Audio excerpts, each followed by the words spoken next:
नमस्कार दोस्तों, मैं सुधीर और आप मेरे साथ देख रहे हैं जी सुधीर ट्यूटोरियल।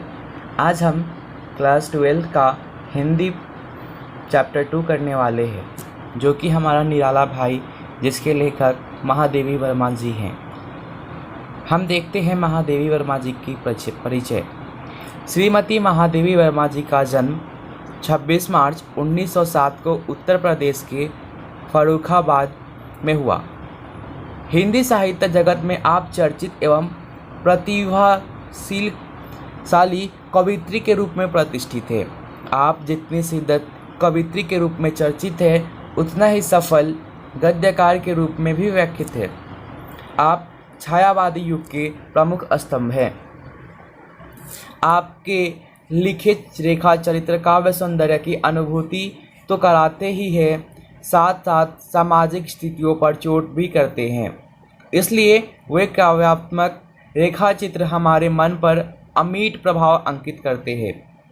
कवि निराला ने आपको हिंदी के विशाल मंदिर की सरस्वती, किसने कहा है? निराला जी ने आपको हिंदी के विशाल मंदिर की सरस्वती कहा है। तो हिंदी के कुछ आलोचकों ने आधुनिक मीरा की उपाधि से संबोधित किया है। आपका निधन 11 सितंबर 1987 को हुआ। आगे देखते हैं पाठ परिचय में आप निराला जी के बारे में देखेंगे। ये फोटो में आप महादेवी वर्मा जी को देख सकते हैं।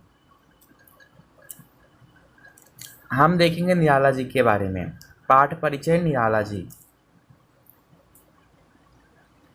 निराला हिंदी साहित्य में छायावादी कवि और क्रांतिकारी रूप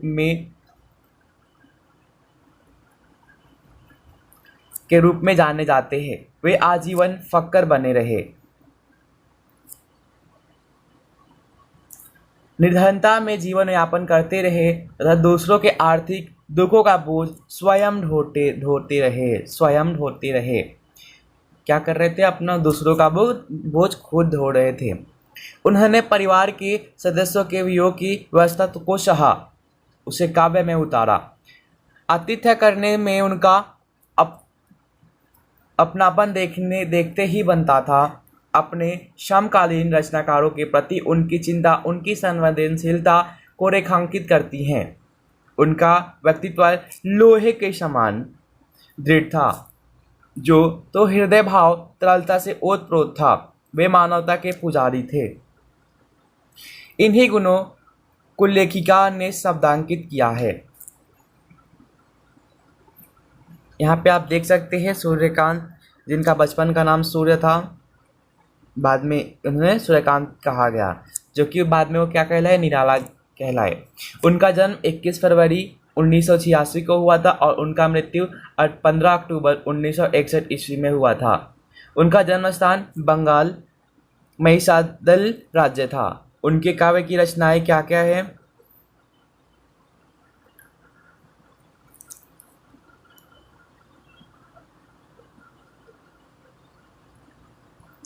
परमिल, गीतिका, अनामिका, तुलसीदास, कुकुरमुत्ता, अरुणिमा, अपरा, बेला, नए पत्ते, आराधना, अर्चना आदि इनकी रचनाएं हैं।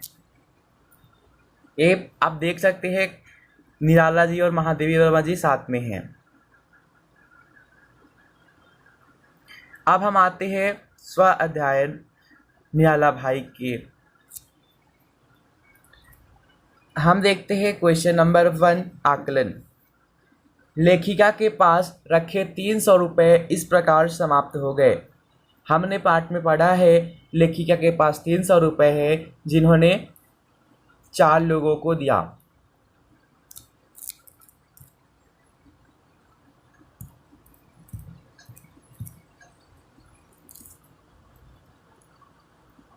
पहले किसी विद्यार्थी का परीक्षा शुल्क देने के लिए 50 रुपये, फिर किसी साहित्यिक मित्र को देने के लिए 60 रुपये उन्होंने दिया। परीक्षा शुल्क के लिए 50 रुपये और साहित्यिक मित्र को दिए 60 रुपये। तांगे वाले की माँ के मनी ऑर्डर के लिए कितने रुपए दिए थे? उन्होंने 40 रुपये। फिर बाकी के 100 रुपये उन्होंने किसके लिए भेजा? दिवंगत मित्र की भतीजी के विवाह के लिए कितने रुपए भेजे थे? 100 रुपये। तीसरे दिन जमा पैसे समाप्त हो गए। प्रश्न नंबर 2 देखते हैं। प्रश्न संख्या 2, अतिथि की सुविधा हेतु निराला जी ये चीजें लाए थे। क्या क्या लाए थे? एक नया घड़ा खरीद कर लाए थे, उसमें गंगा जल भर लाए, में अतिथि के लिए धोती लाए, अतिथि के लिए चादर लाए। अब हम देखेंगे शब्द संपदा।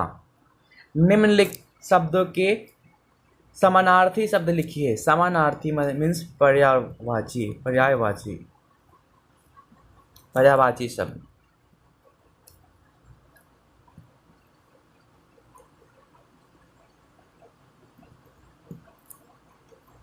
समानार्थी शब्द। प्रहर मीन्स द्वारपाल। अतिथि मीन्स मेहमान। प्रयास कोशिश प्रयत्न। आगे क्वेश्चन है स्मृति याद। अभी हम देखते हैं क्वेश्चन नंबर अभिव्यक्ति प्रश्न संख्या 1, भाई बहन का रिश्ता अनूठा होता है। इस विषय पर अपना मत लिखिए। हम देखते हैं भाई बहन का रिश्ता कैसे अनूठा होता है। एक माता से उत्पन्न भाइयों एवं भाई बहनों का रिश्ता निराला होता है। यह रिश्ता अटूट होता है। बचपन में वे साथ साथ खेलते हैं, बढ़ते हैं और पढ़ते हैं। जीवन के घटने वाली अनेक अच्छी बुरी घटनाओं में के साक्षी होते हैं, साथ साथ होते हैं। बड़े होने पर बहन की शादी हो जाने पर उसका नया घर बस जाता है, फिर भी उसका लगाव अपने मायके के परिवार के साथ बना रहता है। जब भी पीहर आने का कोई मौका आता है वह उसे कभी गंवाना नहीं चाहती। पीहर में आकर उसे जो खुशी मिलती है उसका वर्णन नहीं किया जा सकता। रक्षाबंधन के त्यौहार पर वह कहीं भी हो अपने भाई की कलाई पर राखी बांधने और उसकी आरती उतारने जरूर पहुंचती है। भाई बहन का यह मिलन अनूठा होता है। भाई भी इस अवसर पर अपनी क्षमता के अनुसार अच्छे से अच्छा उपहार देने से भी नहीं चूकता। यह उनके अटूट प्यार और अनूठे रिश्ते का प्रमाण है। अभिव्यक्ति प्रश्न संख्या 2, सभी का आदर पात्र बनने के लिए व्यक्ति का सहृदय और संस्कारशील होने की आवश्यकता है।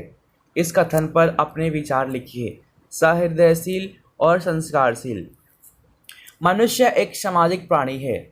वह अपने परिवार और समाज में सबके साथ हिल मिलकर रहना चाहता है। उसके दुख सुख में शामिल होना चाहता है। जीवों पर दया करना और मन में करुणा के भाव उत्पन्न होना मनुष्य के स्वाभाविक गुण है। ऐसे व्यक्ति संस्कारशील कहलाते हैं।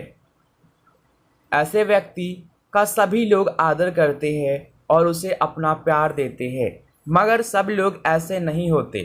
कुछ लोग विभिन्न कारणों से समाज से कटे रहते हैं और अपनी डफली अपना राग जो वो चाहते हैं वो करते हैं। विचार वाले होते हैं। वे घमंड में चूर रहते हैं और किसी अन्य की परवाह नहीं करते। ऐसे लोगों को समाज तो क्या कोई भी पसंद नहीं करता है। जो अपने से मतलब रखते हैं समाज क्या उन्हें हम भी पसंद नहीं करते हैं। ऐसे लोगों को समाज में सम्मान नहीं मिलता है।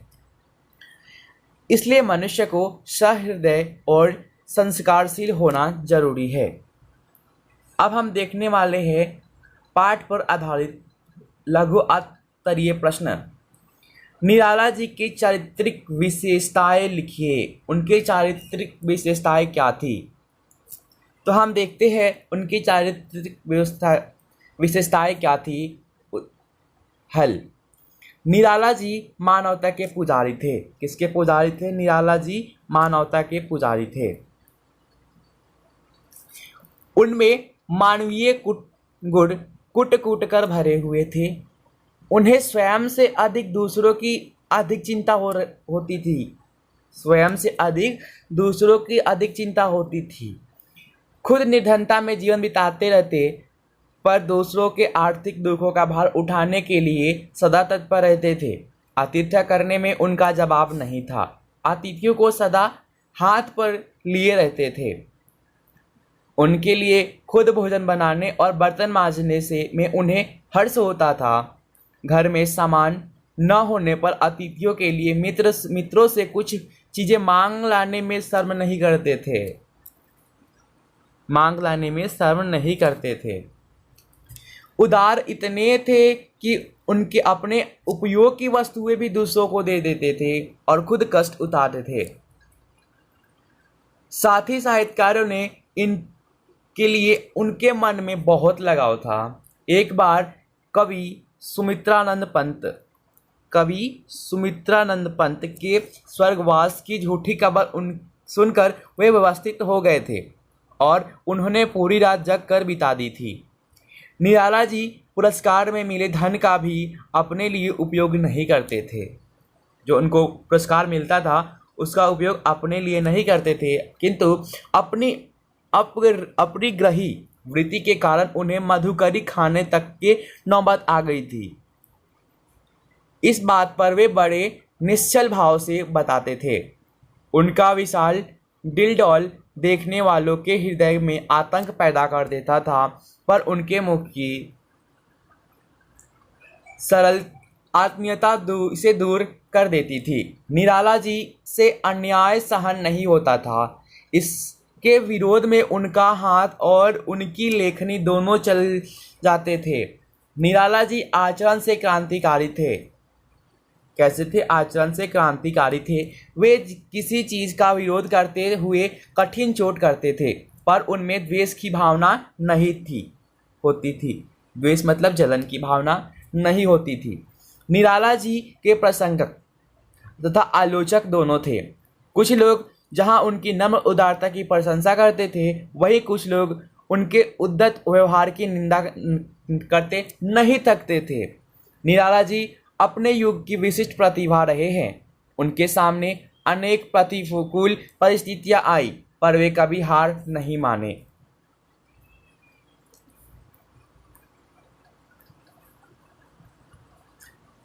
लघु उत्तरीय प्रश्न संख्या 2। निराला जी का आतिथ्य भाव स्पष्ट कीजिए। हल। निराला जी के आतिथ्य सत्कार का पुराना संस्कार था। कैसा संस्कार था? पुराना संस्कार था। वे अतिथि को देवता के समान मानते थे, भगवान के समान मानते थे। अपने अतिथि की सुविधा में कोई कसर बाकी नहीं रखते थे। वे अतिथि को अपने कक्ष में ठहराते थे, उसके लिए स्वयं भोजन तैयार करते थे, बर्तन भी वे खुद मांजते थे। अतिथि सत्कार के लिए आवश्यक सामान घर में न होता तो वे अपने हित मित्रों से मांग कर ले आते थे, पर अतिथि सेवा में कोई कमी नहीं रखते थे। कई बार वे कवयित्री महादेवी वर्मा के यहाँ से भोजन बनाने के लिए लकड़ियाँ तथा घी आदि मांग कर ले आते थे। निराला जी का आर्थिक स्थिति अच्छी नहीं थी। जो उनकी आर्थिक यानी कि फाइनेंशियल स्टेट थी वो अच्छी नहीं थी। उनका कक्ष भी सुविधाओं से रहित था, परंतु अतिथि के लिए उनके दिल में अपार श्रद्धा थी, बहुत सारी श्रद्धा थी। एक बार प्रसिद्ध कवियत्री मैथिली शरण गुप्त निराला जी का अतिथि ग्रहण करने के लिए आए थे। उस समय उन्होंने उनका जो सत्कार किया था वह देखते ही बनता था। निराला जी गुप्त जी के बिछौने पर बंडल खुद बगल में दबाकर और दिया सलाई की तिल्ली के प्रकाश में तंग सीढ़ियों पर मार्ग दिखाते हुए उन्हें अपने कक्ष में ले गए थे। कक्ष प्रकाश और सुख सुविधा से रहित से लेस था, पर निराला जी की विशाल आत्मीयता से भरा हुआ था। वे गुप्त जी की सुविधा के लिए नया घड़ा खरीदकर उसमें गंगा जल ले आए। घर में धोती चादर जो कुछ मिल सका सब तख्त पर बिछाकर गुप्त जी की प्रतिष्ठित किया था। निराला जी का आतिथ्य भाव अपनी किस्म का निराला था, उनकी नाम की तरह। साहित्य संबंधी ज्ञान हम देखेंगे। निराला जी का मूल नाम क्या था? सूर्यकांत त्रिपाठी था, जो कि उनके बचपन में रखा गया था। प्रश्न संख्या 2, हिंदी के कुछ आलोचकों द्वारा महादेवी वर्मा को दी गई उपाधि। किसके द्वारा? हिंदी के कुछ आलोचक क्या दी गई है कि वो आधुनिक मीरा की उपाधि दी गई है। और निराला जी क्या बोलते हैं?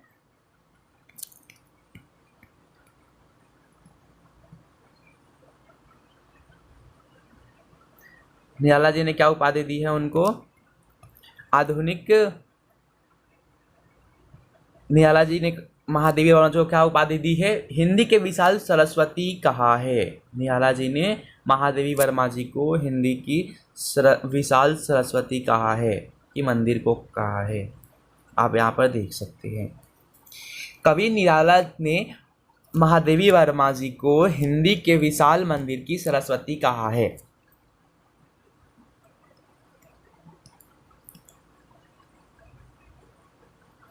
ओके दोस्तों, आज के लिए इतना ही। मिलते हैं अगले चैप्टर में। तब तक के लिए धन्यवाद। मेरे चैनल को सब्सक्राइब, लाइक एवं शेयर करना ना भूलें, ताकि आपको लेटेस्ट अपडेट मिलते रहे।